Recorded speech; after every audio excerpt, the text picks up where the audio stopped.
in 1991, my daughter was born, and my girlfriend came to my house, and she was like, do you know who Jesus is? I don't know how she asked me. I just remember when she asked me, will you accept Jesus? I'm like, well, sure. Yeah. I mean, I know who he is, but will you accept him in your heart? I'm like, yes, I do. Okay. And so we were jumping up and down, like, great, okay, I know who Jesus is. Now I'm saved. And at that point, I took it serious in a sense that I'm a big music lover. I just love music. I love dancing. I'm a big dancer. I should say I was a big dancer. I'm trying to get back into it because I feel that as you get older, you need to continue to do things that you love. And dancing is one of the things that I love. Um, and so I got rid of all my music. When I had all those disc players and the big old, big like folder with all the disc music. Anyway, so I thought, I'm taking this serious. I got rid of all my music. It was kind of weird how it happened. I had just gotten a divorce. I had bought that condo in Malibu. For some reason in that life's time frame, a lot of things were just plucked out of my life. A lot of my material things were plucked. A Rolex, a tennis bracelet, wedding ring, everything stolen from me, just poof, out of, and it was a weird feeling to just go, you know what, I don't even care. It didn't bother me. I'm just like, whatever, God, whatever you want. It wasn't like this big thing about the material things that I had, because I had just a different piece about it. So that was in 1991. My daughter gets a little older. I put her in Christian schools. Her kindergarten was up in Montrose, and it was called Trinity Christian School. So you got Jesus, Holy Spirit, and God. And so I didn't realize that all this, as I'm going now, I call myself a lukewarm Christian, even though I'm going to church, not all the time, but when I could go to church, have my daughter in Christian school all her life, got rid of my music, only listened to Christian music in my car. I still do that today. That's what I like to do. And so in 2020, COVID happens. And I just thought, wow, I really didn't realize how bad this world was that we live in. And I never thought in our time frame that we would be seeing people with masks on, and a sickness that, people are dying. And so I just thought, wow, like I just got into my Bible. Me and my husband both got into our Bible. We got into prophecy, just listening to different prophecies and really looking at ourselves like, wow, like we really need to like now take our faith more seriously, because we really weren't before. We're just kind of, partying, living, just, friends. Not that we felt like we were bad Christians. We're still good people. We're still going to heaven. But I just thought, this world we live in. We better be better people to make this world a better place to live in. So that's kind of the journey in 2020. Then in 2023, in November, I go to what's called Encounter God. And I met this girl, Nicole. She's actually my pastor now. And so we go through this encounter. It's a 3-day event. It's a Friday night from 6 to 9, Saturday all day, and then you end on Sunday.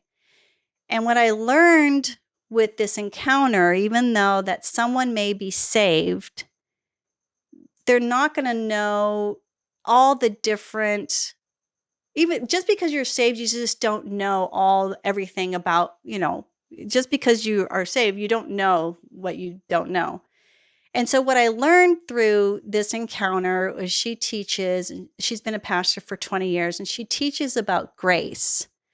And what that means is once someone is saved, once they believe in Jesus, that means they're going to heaven. Like if you have accepted a faith that Jesus died on and rose again on the third day, if you believe that with your heart and you confessed it, you're going to heaven.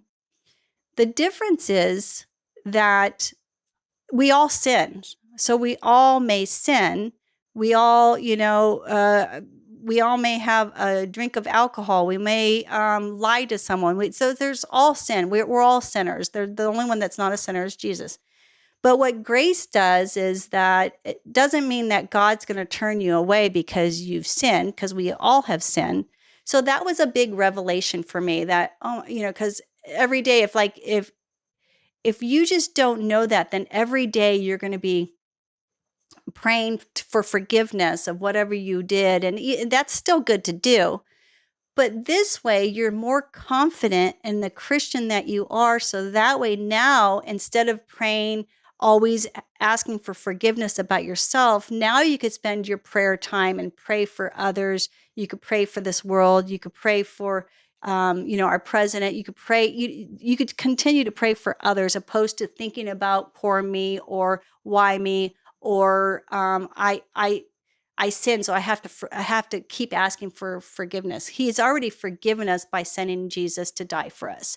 So that part was really hit home with me. So that was in November. And so since then, I have changed my walk as far as wanting to tell others about Jesus. So in the Bible, it says that we should also create disciples. So as you become a believer of Jesus, now you should go create other disciples. And so that's the part I wasn't doing. Two things I wasn't doing. I wasn't asking someone if they know Jesus. I wasn't asking them if they knew if they were going to heaven. And then I also wasn't teaching anybody else to do the same. So I got on the team encounter, and now since I've done that, I've gone to 5 different encounters. Last month was the 5th encounter that I've gone to, ministering to other people and bringing them to Jesus and telling them about Jesus, but not only telling them about Jesus because they already knew about Jesus, but being more of a minister to them. In fact, I just the last encounter, one of the girls that went through it, she works at a church. She knows Jesus. She's in ministry herself, but she wants me to be her mentor. So that's what it is to be a true Christian, is to, once you decide, okay, yes, and mind you, 1991, 32 years is a long time to be on this earth with not realizing that I was a lukewarm Christian and now I'm on fire for Jesus. And all that means, the only difference is now I'm telling people about Jesus. I'm not afraid to talk about Jesus. And I'm also creating disciples. And so 2 months ago, I never led someone to Jesus before. It just wasn't in my wheelhouse. And so I was with my pastor. We were at our encounter. We were at the hotel, and she wanted me to go get something printed from the hotel desk. And so I had my phone, and I go up to the lady, and I had to email. So I'm like, hey, could you print this? She's like, yeah, just email it to me. So I look down, I'm emailing it to her. And I look down and I see the 5 steps, this thing but it was in my phone. So this is from my pastor. So 5 steps to lead anyone to Christ. And I'm looking at my phone, and I see the little blue thing, and I know what it is. And I look up at the lady, and I'm like, has anyone ever asked you if you're going to heaven, or do you know if you're going to heaven? That's the question. Do you know if you're going to heaven? And she's like, no. I'm like, well, let me just tell you, it's real easy. Do you want me to tell you? She's like, yeah. I go, well, if you believe that Jesus died and rose again, then that's all you need to do. You just need to confess it with your mouth. And just, if you want to do that, we can do that right now. And so she said, yeah, I'll do it. And so I said, okay, just pray with me. I said, dear Lord, just forgive me of my sins. I believe that you were born from Mary, and you died and you rose again, and forgive me of my sins. And that's all you need to do. And then I was able to text her the 5 steps to lead anyone to Christ. So that way she understood what she was doing, or understood what I was doing with her. And then I got her number 2. So that is my new world of what I'm doing different, opposed to being a lukewarm Christian to now being on fire for Jesus.